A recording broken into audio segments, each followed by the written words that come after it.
Hello again. Thank you for listening as always. What did you think of Chapter 8? I bet you're glad you're not in Severus Snape's potion class. Goodness me. Unless you're over with Malfoy, of course. That was intense. Okay, well, I hope you enjoy this, of course. Please keep supporting my channel however you can. But for now, let's just enjoy some Harry Potter time. Chapter 9. The Midnight Duel. Harry had never believed he would meet a boy he hated more than Dudley. But that was before he met Draco Malfoy. Still, first-year Gryffindors only had potions with the Slytherins, so they didn't have to put up with Malfoy much. Or at least, they didn't until they spotted a notice pinned up in the Gryffindor common room that made them all groan. Flying lessons would be starting on Thursday, and Gryffindor and Slytherin would be learning together. Typical, said Harry darkly. Just what I always wanted, to make a fool of myself on a broomstick in front of Malfoy. He had been looking forward to learning to fly more than anything else. You don't know that you'll make a fool of yourself, said Ron reasonably. Anyway, I know Malfoy's always going on about how good he is at Quidditch, but I bet that's all talk. Malfoy certainly did talk about flying a lot. He complained loudly about first years never getting on the house Quidditch teams and told long, boastful stories that always seemed to end with him narrowly escaping muggles in helicopters. He wasn't the only one, though. The way Seamus Finnegan told it, he'd spent most of his childhood zooming around the countryside on his broomstick. Even Ron would tell anyone who'd listen about the time he'd almost hit a hang glider on Charlie's old broom. Everyone from wizarding families talked about Quidditch constantly. Ron had already had a big argument with Dean Thomas, who shared their dormitory, about football. Ron couldn't see what was exciting about a game with only one ball where no one was allowed to fly. Harry had caught Ron prodding Dean's poster of West Ham football team, trying to make the players move. Neville had never been on a broomstick in his life, because his grandmother had never let him near one. Privately, Harry felt she'd had good reason, because Neville managed to have an extraordinary number of accidents, even with both feet on the ground. Hermione Granger was almost as nervous about flying as Neville was. This was something you couldn't learn by heart out of a book. Not that she hadn't tried. At breakfast on Thursday, she bored them all with stupid flying tips she'd gotten out of a library book called Quidditch Through the Ages. Neville was hanging on to her every word, desperate for anything that might help him hang on to his broomstick later, but everybody else was pleased when Hermione's lecture was interrupted by the arrival of the mail. Harry hadn't had a single letter since Hagrid's note, something that Malfoy had been quick to notice, of course. Malfoy's eagle owl was always bringing him packages of sweets from home, which he opened gloatingly at the Slytherin table. A barn owl brought Neville a small package from his grandmother. He opened it excitedly and showed them a glass ball the size of a large marble, which seemed to be full of white smoke. "It's a remember-all," he explained. "Gran knows I forget things. This tells you if there's something you've forgotten to do. Look, you hold it tight like this, and if it turns red..." Oh. His face fell, because the remember-all had suddenly glowed scarlet. "You've forgotten something." Neville was trying to remember what he'd forgotten when Draco Malfoy, who was passing the Gryffindor table, snatched the remember-all out of his hand. Harry and Ron jumped to their feet. They were half hoping for a reason to fight Malfoy, but Professor McGonagall, who could spot trouble quicker than any teacher in the school, was there in a flash. "What's going on?" "Malfoy's got my remember-all, Professor." Scowling, Malfoy quickly dropped the remember-all back on the table. "Just looking," he said, and he sloped away with Grab and Goyle behind him. At 3:30 that afternoon, Harry, Ron, and the other Gryffindors hurried down the front steps onto the grounds for their first flying lesson. It was a clear, breezy day, and the grass rippled under their feet as they marched down the sloping lawns toward a smooth, flat lawn on the opposite side of the grounds to the Forbidden Forest, whose trees were swaying darkly in the distance. The Slytherins were already there, and so were 20 broomsticks lying in neat lines on the ground. Harry had heard Fred and George Weasley complain about the school brooms, saying that some of them started to vibrate if you flew too high, or always flew slightly to the left. Their teacher, Madame Hooch, arrived. She had short, grey hair and yellow eyes like a hawk. "Well, what are you waiting for?" she barked. "Everyone stand by a broomstick. Come on, hurry up." Harry glanced down at his broom. It was old, and some of the twigs stuck out at odd angles. "Stick out your right hand over your broom," called Madam Hooch at the front, "and say, 'Up!'" "Up!" everyone shouted. Harry's broom jumped into his hand at once, but it was one of the few that did. Hermione Granger's had simply rolled over on the ground, and Neville's hadn't moved at all. Perhaps brooms, like horses, could tell when you were afraid, thought Harry. There was a quaver in Neville's voice that said only too clearly that he wanted to keep his feet on the ground. Madam Hooch then showed them how to mount their brooms without sliding off the end, and walked up and down the rows correcting their grips. Harry and Ron were delighted when she told Malfoy he'd been doing it wrong for years. "Now, when I blow my whistle, you kick off from the ground hard," said Madam Hooch. "Keep your broom steady, rise a few feet, and then come straight back down by leaning forward slightly. On my whistle, 3, 2... But Neville, nervous and jumpy and frightened of being left on the ground, pushed off hard before the whistle had touched Madam Hooch's lips. "Come back, boy!" she shouted. But Neville was rising straight up like a cork shot out of a bottle. 12 feet, 20 feet. Harry saw his scared white face look down at the ground, falling away, saw him gasp, slip sideways off the broom, and... wham!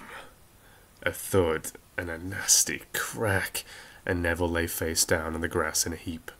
His broomstick was still rising higher and higher, and started to drift lazily toward the Forbidden Forest and out of sight. Madam Hooch was bending over Neville, her face as white as his. "Broken wrist," Harry heard her mutter. "Come on, boy. It's all right. Up you get." She turned to the rest of the class. "None of you is to move while I take this boy to the hospital wing.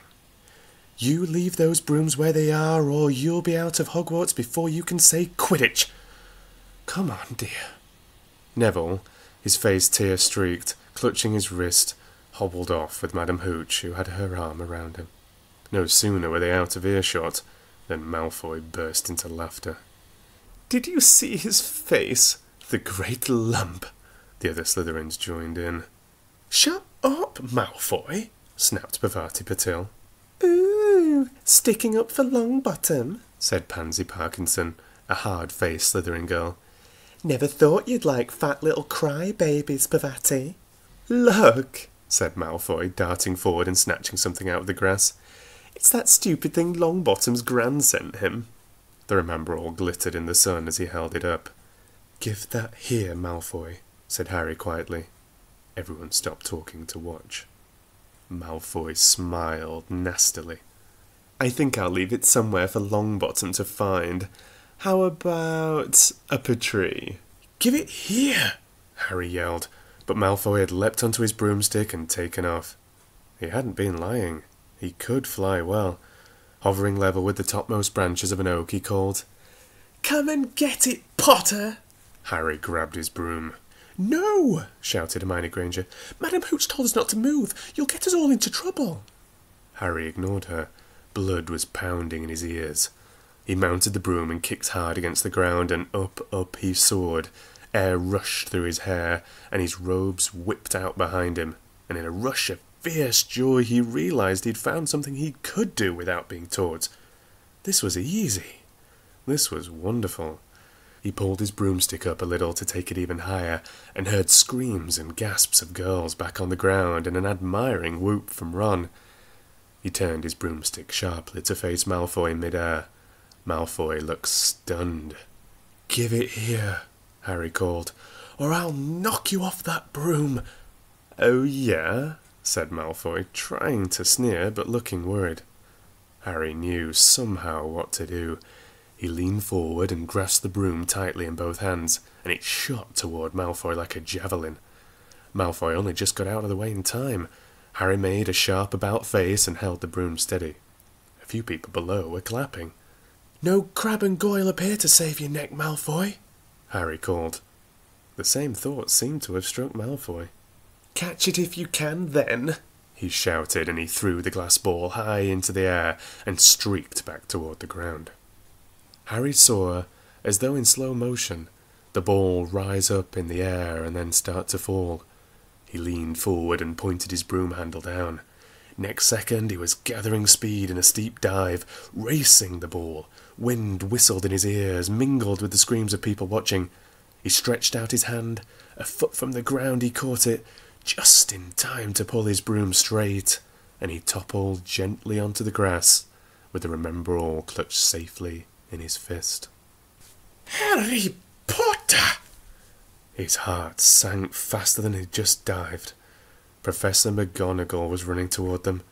He got to his feet, trembling. "Never in all my time at Hogwarts!" Professor McGonagall was almost speechless with shock. Her glasses flashed furiously. "How dare you! Might have broken your neck." "It wasn't his fault, Professor." "Be quiet, Miss Patil." "But Malfoy..." "That's enough, Mr. Weasley. Potter, follow me now." Harry caught sight of Malfoy, Crabbe and Goyle's triumphant faces as he left, walking numbly in Professor McGonagall's wake as she strode toward the castle. He was going to be expelled. He just knew it. He wanted to say something to defend himself, but there seemed to be something wrong with his voice. Professor McGonagall was sweeping along without even looking at him. He had to jog to keep up. Now he'd done it. He hadn't even lasted 2 weeks. He'd be packing his bags in 10 minutes. What would the Dursleys say when he turned up on the doorstep? Up the front steps, up the marble staircase inside, and still Professor McGonagall didn't say a word to him. She wrenched open doors and marched along corridors with Harry trotting miserably behind her. Maybe she was taking him to Dumbledore. He thought of Hagrid, expelled but allowed to stay on as gamekeeper. Perhaps he could be Hagrid's assistant. His stomach twisted as he imagined it, watching Ron and the others becoming wizards while he stumped around the grounds carrying Hagrid's bag. Professor McGonagall stopped outside a classroom. She opened the door and poked her head inside. "Excuse me, Professor Flitwick. Could I borrow wood for a moment?" Wood? Thought Harry, bewildered. Was wood a cane she was going to use on him? But wood turned out to be a person. A burly 5th-year boy who came out of Fitwick's class looking confused. "Follow me, you two," said Professor McGonagall, and they marched on up the corridor, Wood looking curiously at Harry. "In here." Professor McGonagall pointed them into a classroom that was empty except for Peeves, who was busy writing rude words on the blackboard. "Out, Peeves!" she barked. Peeves threw the chalk into a bin, which clanged loudly, and he swooped out, cursing. Professor McGonagall slammed the door behind him and turned to face the 2 boys. "Potter, this is Olivia Wood. Wood, I found you a seeker." Wood's expression changed from puzzlement to delight. "Are you serious, Professor?" "Absolutely," said Professor McGonagall crisply. "The boy's a natural. I've never seen anything like it. Was that your first time on a broomstick, Potter?" Harry nodded silently. He didn't have a clue what was going on, but he didn't seem to be being expelled, and some of the feeling started coming back to his legs. "He caught that thing in his hand after a 50-foot dive," Professor McGonagall told Wood. "Didn't even scratch himself. Charlie Weasley couldn't have done it." Wood was now looking as though all his dreams had come true at once. "Ever seen a game of Quidditch, Potter?" he asked excitedly. "Wood's captain of the Gryffindor team," Professor McGonagall explained. "He's just the build for a seeker too," said Wood, now walking around Harry and staring at him. "Light, speedy. We'll have to get him a decent broom, Professor. A Nimbus 2000 or a clean sweep 7, I'd say." "I shall speak to Professor Dumbledore and see if we can't bend the first-year rule. Heaven knows we need a better team than last year. Flattened in that last match by Slytherin. I couldn't look Severus Snape in the face for weeks." Professor McGonagall peered sternly over her glasses at Harry. "I want to hear you training hard, Potter, or I may change my mind about punishing you." Then she suddenly smiled. "Your father would have been proud," she said. "He was an excellent Quidditch player himself." "You're joking." It was dinner time. Harry had just finished telling Ron what had happened when he'd left the grounds to Professor McGonagall. Ron had a piece of steak and kidney pie halfway to his mouth. He'd forgotten all about it. "Seeker," he said. "But first years never. You must be the youngest house player in about a century," said Ron, shoveling pie into his mouth. He felt particularly hungry after the excitement of the afternoon. Ron was so amazed, so impressed. He just sat and gaped at Harry. "I start training next week," said Harry. "Only, don't tell anyone. Wood wants to keep it a secret." Fred and George Weasley now came into the hall, spotted Harry and hurried over. "Well done," said George in a low voice. "Wood told us. We're on the team too. Beat us." "I tell you, we're going to win that Quidditch Cup for sure this year," said Fred. "We haven't won since Charlie left, but this year's team is going to be brilliant." "You must be good, Harry. Wood was almost skipping when he told us." "Anyway, we've got to go. Lee Jordan reckons he's found a new secret passageway out of the school. But it's that one behind the statue of Gregory the Smarmy that we found in our first week. See ya." Fred and George had hardly disappeared when someone far less welcome turned up. Malfoy, flanked by Crabbe and Goyle. "Having a last meal, Potter? When are you getting the train back to the Muggles?" "You're a lot braver now that you're back on the ground and you've got your little friends with you," said Harry coolly. There was, of course, nothing at all little about Crabbe and Goyle, but as the high table was full of teachers, neither of them could do more than crack their knuckles and scowl. "I'd take you on any time on my own," said Malfoy. "Tonight, if you want." "Wizard's Duel. Wands only. No contact." "Oh, what's the matter? Never heard of a Wizard's Duel before, I suppose?" "Of course he has," said Ron, wheeling around.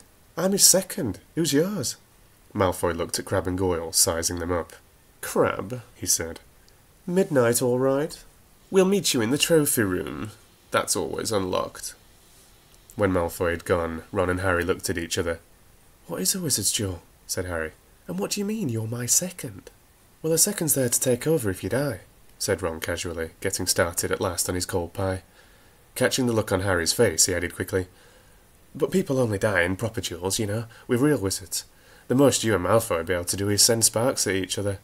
Neither of us knows enough magic to do any real damage. I bet he expected you to refuse anyway." "And what if I wave my wand and nothing happens?" "Throw it away and punch him on the nose," Ron suggested. "Excuse me?" They both looked up. It was Hermione Granger. "Can't a person eat in peace in this place?" said Ron. Hermione ignored him and spoke to Harry.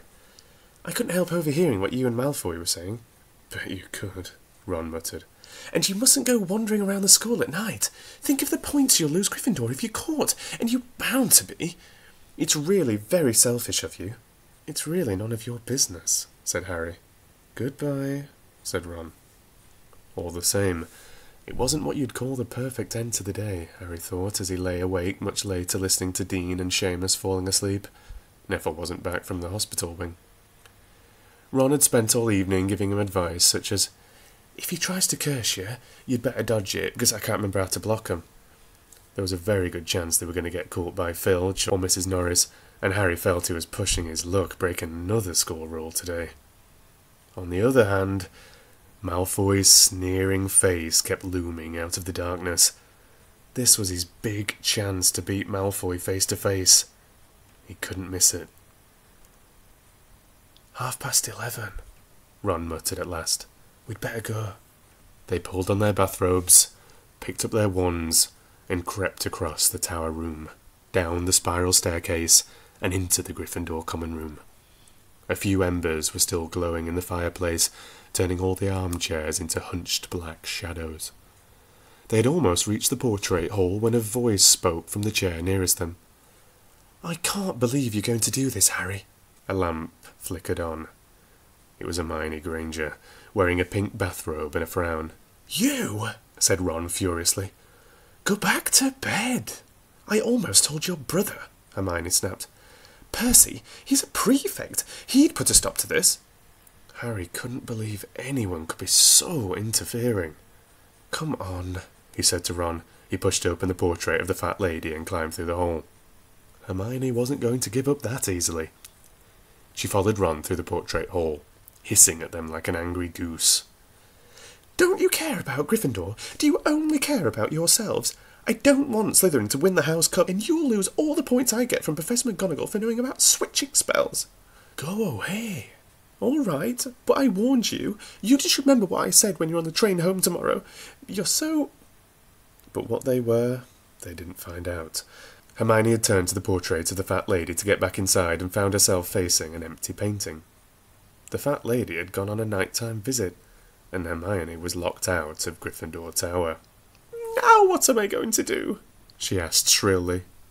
"That's your problem," said Ron. "We've got to go. We're going to be late." They hadn't even reached the end of the corridor when Hermione caught up with them. "I'm coming with you," she said. "You are not." "Do you think I'm going to stand out here and wait for Filch to catch me? If he finds all three of us, I'll tell him the truth, that I was trying to stop you. You can back me up." "You've got some nerve," said Ron loudly. "Shut up, both of you," said Harry sharply. "I heard something." It was a sort of snuffling. "Mrs. Norris," breathed Ron, squinting through the dark. It wasn't Mrs. Norris. It was Neville. He was curled up on the floor, fast asleep, but jerked suddenly awake as they crept nearer. "Oh, thank goodness you found me. I've been out here for hours. I couldn't remember the new password to get into bed." "Keep your voice down, Neville. The password's pig snout, but it won't help you now. The fat lady's gone off somewhere." "How's your arm?" said Harry. "Fine," said Neville, showing them. "Madame Pomfrey mended it in about a minute." "Good. Well, look, Neville, we've got to be somewhere. We'll see you later." "Don't leave me," said Neville, scrambling to his feet. "I don't want to stay here alone. The bloody Baron's been past twice already." Ron looked at his watch and then glared furiously at Hermione and Neville. "If either of us get caught, I'll never rest until I've learned that curse of the bogies Quirrell told us about, and used it on you." Hermione opened her mouth, perhaps to tell Ron exactly how to use the curse of the bogies, but Harry hissed at her to be quiet and beckoned them all forward. They flitted along corridors striped with bars of moonlight from the high windows. At every turn, Harry expected to run into Filch or Mrs. Norris, but they were lucky. They sped up a staircase to the third floor and tiptoed toward the trophy room. Malfoy and Crabbe weren't there yet. The crystal trophy cases glimmered where the moonlight caught them. Cups, shields, plates, and statues winked silver and gold in the darkness. They edged along the walls, keeping their eyes on the doors at either end of the room. Harry took out his wand in case Malfoy leapt in and started at once. The minutes crept by. "He's late. Maybe he's chickened out," Ron whispered. Then a noise in the next room made them jump. Harry had only just raised his wand when they heard someone speak, and it wasn't Malfoy. "Sniff around, my sweet. They might be lurking in a corner." It was Filch speaking to Mrs. Norris. Horror-struck, Harry waved madly at the other three to follow him as quickly as possible. They scurried silently toward the door, away from Filch's voice. Neville's robes had barely whipped round the corner when they heard Filch enter the trophy room. "They're in here somewhere," they heard him mutter. "Probably hiding. This way." Harry mouthed to the others, and petrified they began to creep down a long gallery full of suits of armour. They could hear Filch getting nearer. Neville suddenly let out a frightened squeak and broke into a run. He tripped, grabbed Ron around the waist, and the pair of them toppled right into a suit of armour. The clanging and crashing was enough to wake the whole castle. "Run!" Harry yelled, and the four of them sprinted down the gallery, not looking back to see whether Filch was following. They swung around the doorpost and galloped down one corridor, then another, Harry in the lead, without any idea where they were or where they were going. They ripped through a tapestry and found themselves in a hidden passageway, hurtled along it, and came out near their charms classroom, which they knew was miles from the trophy room. "I think we've lost him," Harry panted, leaning against the cold wall and wiping his forehead. Neville was bent double, wheezing and spluttering. "I told you," Hermione gasped, clutching at the stitch in her chest. "I told you." "We've got to get back to the Gryffindor Tower," said Ron. "Quickly as possible." "Malfoy tricked you," Hermione said to Harry. "You realise that, don't you? He was never going to meet you. Filch knew something was going to be in the trophy room. Malfoy must have tipped him off." Harry thought she was probably right, but he wasn't going to tell her that. Let's go. It wasn't going to be that simple. They hadn't gone more than a dozen paces when a doorknob rattled and something came shooting out of a classroom in front of them. It was Peeves. He caught sight of them and gave a squeal of delight. "Shut up, Peeves! Please! You'll get us thrown out!" Peeves cackled. "Wandering around at night, ickle firsties. Naughty, naughty, you'll get caughty." "Not if you don't give us away, Peeves, please." "Should tell Fitch, I should," said Peeves in a saintly voice, but his eyes glittered wickedly. "It's for your own good, you know." "Get out of the way," snapped Ron, taking a swipe at Peeves. This was a big mistake. "Students out of bed," Peeves bellowed. "Students out of bed down the charms corridor." Ducking under Peeves, they ran for their lives, right to the end of the corridor where they slammed into a door, and it was locked. "This is it," Ron moaned as they pushed helplessly at the door. "We're done for. This is the end." They could hear footsteps, Filch running as fast as he could towards Peeves' shouts.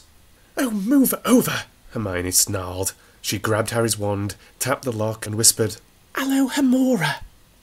The lock clicked and the door swung open. They piled through it, shut it quickly, and pressed their ears against it, listening. "Which way did they go, Peeves?" Filch was saying. "Quick, tell me." "Say please." "Don't mess with me, Peeves.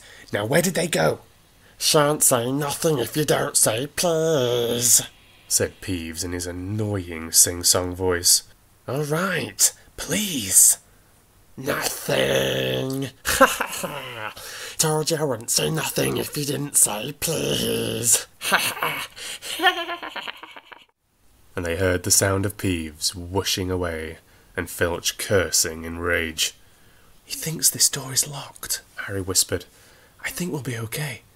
"Get off, Neville." For Neville had been tugging on the sleeve of Harry's bathrobe to the last minute. "What?" Harry turned around and saw, quite clearly, what. For a moment he was sure he'd walked into a nightmare. This was too much, on top of everything that had happened so far. They weren't in a room, as he had supposed. They were in a corridor. The forbidden corridor on the 3rd floor. And now they knew why it was forbidden. They were looking straight into the eyes of a monstrous dog. A dog that filled the whole space between ceiling and floor.